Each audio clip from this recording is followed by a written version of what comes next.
Hello and welcome to Inside Indiana Business. I'm Gary Dick. Happy New Year and welcome to 2025. We are heading into a new year, gaining traction in just about every sector of the economy, from life sciences to the EV revolution. And the list goes on and on. As we look back on last year, we want to showcase another sector responsible for billions of dollars in the economy, motorsports. Enjoy our look back at the month of May. From Indiana's business news leader, this is IBJ Media's Inside Indiana Business with Gary Dick, presented by Elevate Ventures, Indiana University, and Lyuna. Drivers, start your engines. May in Indianapolis. A timeless tradition that uniquely links Indiana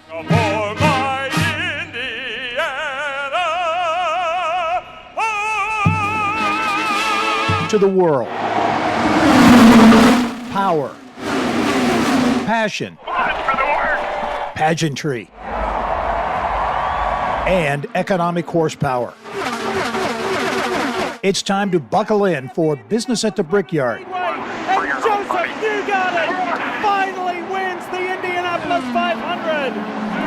Hello and welcome to Inside Indiana Business. I'm Gary Dick, coming to you from the Indianapolis Motor Speedway as we conclude our month-long Business at the Brickyard series. Actually, this is a racers and pacers weekend in Indianapolis, as not only the 108th running of the Indianapolis 500, but the Pacers and the Celtics squaring off in the Eastern Conference Finals at Gainbridge Fieldhouse. Two events with huge economic impact, to be sure, for the city of Indianapolis and the state of Indiana. But on Sunday, the 108th running, all eyes will be on this famed 2.5-mile oval.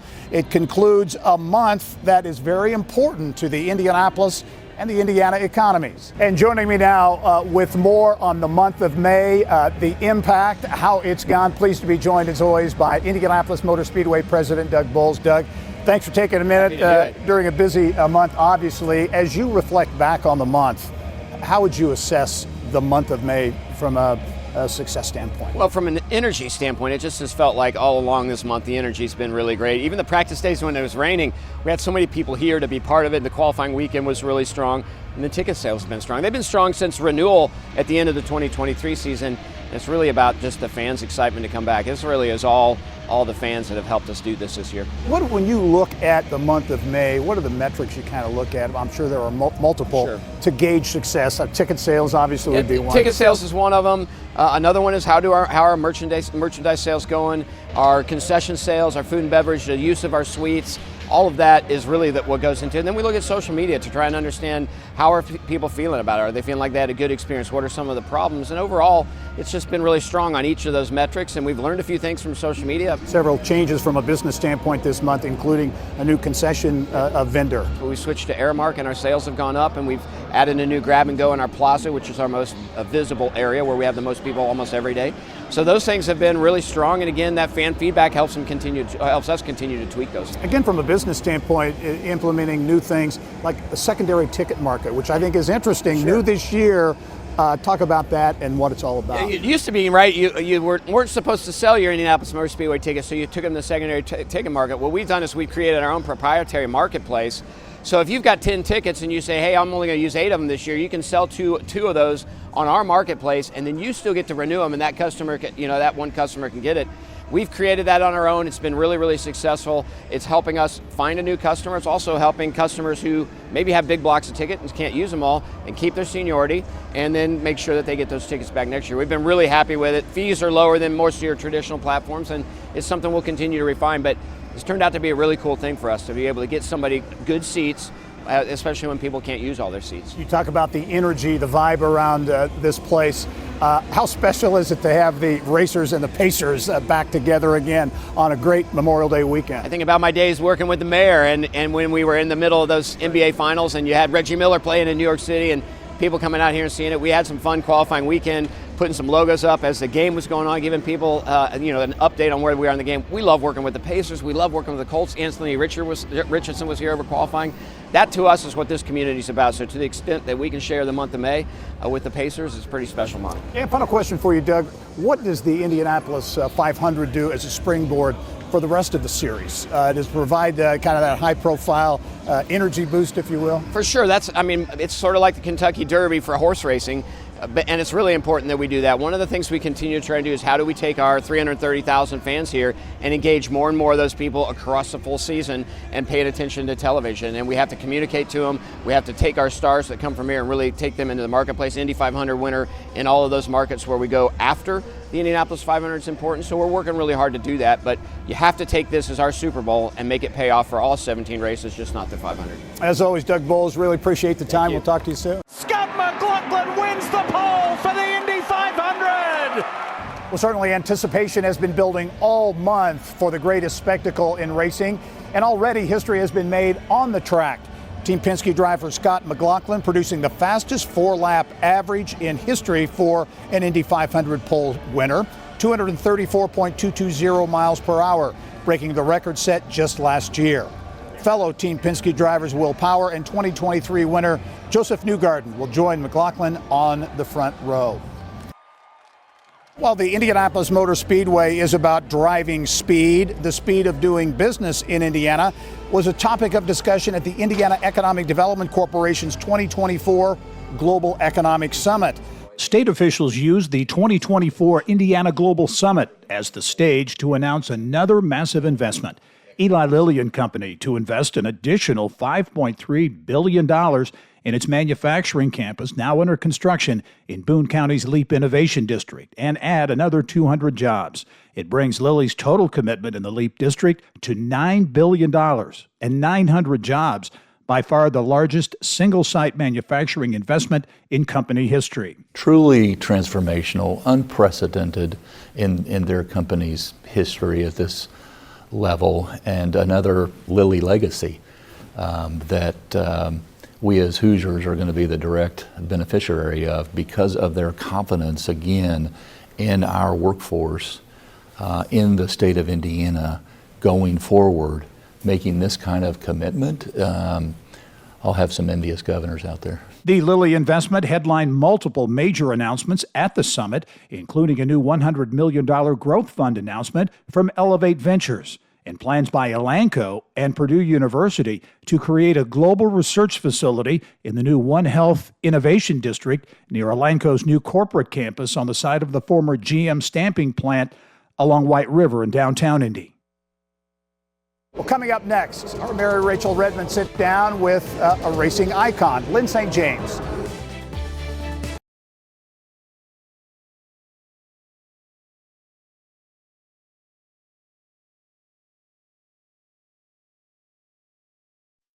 Welcome back to the Indianapolis Motor Speedway. Well, Lyn St. James is a name that is very familiar with legions of IndyCar fans and Indy 500 fans. The Trailblazer continues to make her mark in supporting women in motorsports to this day. Our Mary Rachel Redmond had the chance to sit down with Lyn St. James and find out what's next. The 1977 Indianapolis. May 1977. The first woman wins her starting place in the field. Janet Guthrie, the first female driver to ever race at the Indianapolis Motor Speedway, but certainly not the last. Ladies and gentlemen, start your engine. In the male-dominated world of motorsports, there was another woman who dreamed of becoming a race car driver. Not to prove a political point or get special attention, she simply loved driving, and driving fast. Lyn St. James dared to defy the odds, making her own history behind the wheel and, in the process, paving the way for future generations of women in racing. I came here in 1966 as a teenager, I lived in Ohio, and I came over here with the guys from the gas station.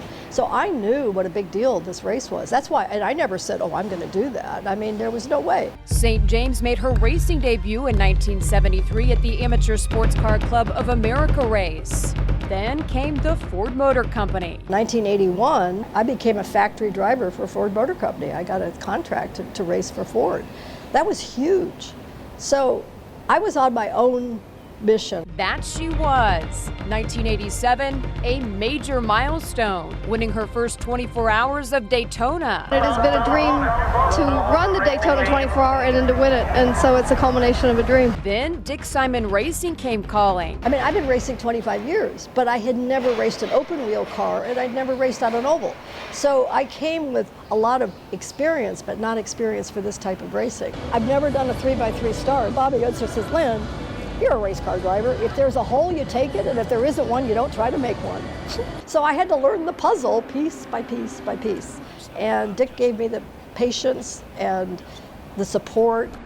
Her historic 1992 debut in Indy was one to remember. Lyn St. James became the first woman to win the Indianapolis 500 Rookie of the Year, finishing 11th in the field of 33, stealing the heart of Hoosier race fans. Does it all kind of come flooding back to you a little bit? Yeah, I mean, it's hallowed ground. I mean, I used to, when you drive through the tunnel, I mean, everybody talks about it, but it's true. We feel it. I hope this country knows that women can do this, and there's more coming, and this is not a male-dominated sport. This is a sport for people who have tenacity and have a passion for it. But it wasn't the track that inspired St. James to start paying it forward to younger female drivers. Instead, it was a message from the legendary Billie Jean King. The light bulb went off that it isn't about me. It's about the next generation. And I mean, Billie would tell all of us athletes, you are the most powerful while you're competing. She founded the Women in the Winner's Circle Foundation and started a driver development program, training up-and-comers like Sarah Fisher and Danica Patrick. I'm still trying to win the Indy 500, but what am I doing with my off time? I'm training other young drivers like Sarah Fisher, who came and tried to kick my butt in 2000. It came full circle. And then when Danica showed up, even though I was no longer competing, that was the proof of the work. Today, St. James is one of the top advocates for women in motorsports. There are females that are just as good, if not better, than whoever else is out there. So the eyes are open, the doors are open. If they have the passion and the dedication and the commitment and the experience, maybe, but sometimes you don't have the experience. Passion and dedication and hard work ethic will overpower maybe what you don't have an experience. They want you. Racing does not accept mediocrity. You can't be just okay at your job. You've got to just be the best. Lyn St. James has unquestionably left an indelible mark on the industry, on and off the track. And just like her racing days, she doesn't appear to be slowing down anytime soon. All right, Mary Rachel, thank you. Lyn St. James continuing to make a real impact in the world of motorsports. Get ready. Get ready. Leaders leaving. Leaders leaving. Green. We are green. We are green. NTT IndyCar Series chief starter Aaron Likens is sharing his fascinating journey to the Indy 500 flag stand. His new book, Playing in Traffic, tells his story of overcoming challenges with autism and Asperger's syndrome. A homegrown Hoosier, Likens' career was set in motion as a young child when the chief starter gave the checkered flag to him. Going through elementary school without a diagnosis was difficult, so Likens would lift his spirits by standing on a tall rock in his neighborhood and waving flags at passing cars. Likens says navigating employment can be extremely difficult for people with autism or Asperger's, but he hopes to inspire others to also find their dream job. You get nervous before, but the second the event begins, the stress just goes away and it becomes just pinpoint focus on the job at hand. With each minute before the race, that pressure is going to amp up just a little bit, but as soon as back home again in Indiana is over and the command to start engines is given, it'll be game time. Certainly all eyes will be on Aaron Likens and the podium, the flag stand, multiple times during this year's Indianapolis 500. He's waving the flags, importantly, the checkered flags at the end of the race. Well, there continues to be a big push at the Indianapolis Motor Speedway and throughout IndyCar to diversify the fan base and also to connect with young students about career opportunities. We talk with the man leading both of those initiatives when we come back.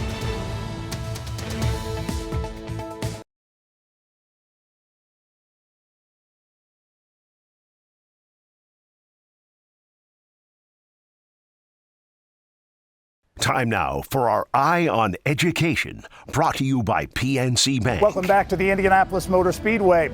Well, as IMS and IndyCar continue to prepare for this year's Indy 500, they are also continuing to execute on another race, the race for equality and change. Intentional efforts to increase diversity, inclusion, and access for fans in the stands and the motorsports workforce. Jimmy McMillan is Chief Diversity Officer and Chief Corporate Counsel for Penske Entertainment. He joins me now with more on your efforts to diversify the fan base here, the sport. You've been at it now really hard for 3 years. What have you accomplished to this point? Thank you. I believe we've accomplished a lot, and I base that on, first, the reaction that I've gotten in the community. I think the community has been very positive about our intentional efforts to invite them to the track in a number of ways, either in our capacity as saying, hey, come out here as fans, come out here as participants, come out here and engage in a variety of ways. Certainly the things that we've been doing with schools to use this place as an inspiration for kids to go into STEM, to go into sciences and engage themselves in sport. But then also our outreach to minority-owned businesses and women-owned businesses, increasing our spend to over $4 million a year with MBEs and WBEs has been extremely impressive and welcomed by the community. And then finally, look at our leadership. We have a diverse group of leaders, probably more diverse than we've ever had in our history from top to bottom. And those folks are our ambassadors for our track. As you look at, and you mentioned efforts with schools and science, technology, engineering, and math, STEM, you had a big event, I know, last week with Indianapolis Public Schools. Talk about that event, what you tried to accomplish. Oh, I'm super excited and pumped up about it. It was a great event to have over 2,000 7th and 8th grade students to come out to the track and to be inspired by all of the things that we have here. We put them all in the grandstands, and they got to see their future, what's actually available to them. You can't expect kids to be something that they can't see. And this is really a pilot program for something bigger we want. We have 280,000 seats in the grandstand, and I'm pushing Doug Boles and Mark Miles. Let's fill every one of those seats with students from across, not just IPS, charter schools, private schools. We want them all out here coming and learning and seeing what we do, with the hopes that they're going to lead the next generation of sports out here at the Indy 500. When you talk about diversifying the fan base here, what translates into success from your standpoint? First, it's their experience. It's the cultural experiences for people one-on-one that walk up to me, stop me somewhere and say, hey, I came out to the track. I actually listened to you. I have lived here for 50 years, and I didn't think I was wanted out there. I didn't think they wanted me. I didn't think they had something for me. And I came out here and they start listing all of the things that they enjoyed. That's success. 2 is how we spend our money. I mean, I think you can't expect people to spend money with you unless you spend money with them. 3 is the reaction of our staff. I mean, it's watching our staff develop and get into this, to see the why behind it, to understand the reasoning, and then to see the victory behind it. For them to understand and work with a diverse vendor and there be benefit and value, for them to see a diverse fan and say, man, this person was really excited. I mean, that's what we're in it for. So all of those benchmarks are there for me. And then I think finally it's bigger than this place, right? This place is a earmark for the entire state. And how we go, the state goes. We're using every tool in the toolbox. We're bringing kids out to the golf course in a program called First Green to teach them about turf management. I had no clue what that was about. You can make over $100,000 a year graduating with a turf management degree, and we're bringing hundreds and hundreds of kids and schools out for that. We're using IMS Productions in ways that people haven't thought of. We have kids who are in the Indiana Black Expo Performing Arts program that we bring out, pair with our team that videos are IndyCar series, and we bring those folks out to show them what's possible and pipelining them into those careers. Logistics, catering, guest services, art, every tool in the toolbox we're using, because it's not just going to benefit us, it's going to benefit the entire state. All right, Jimmy McMillan, thank you very much. Look forward to seeing you soon. Well, coming up next, we check out news making headlines around the state of Indiana including major plans for a 50-mile stretch along the Ohio River in southwest Indiana.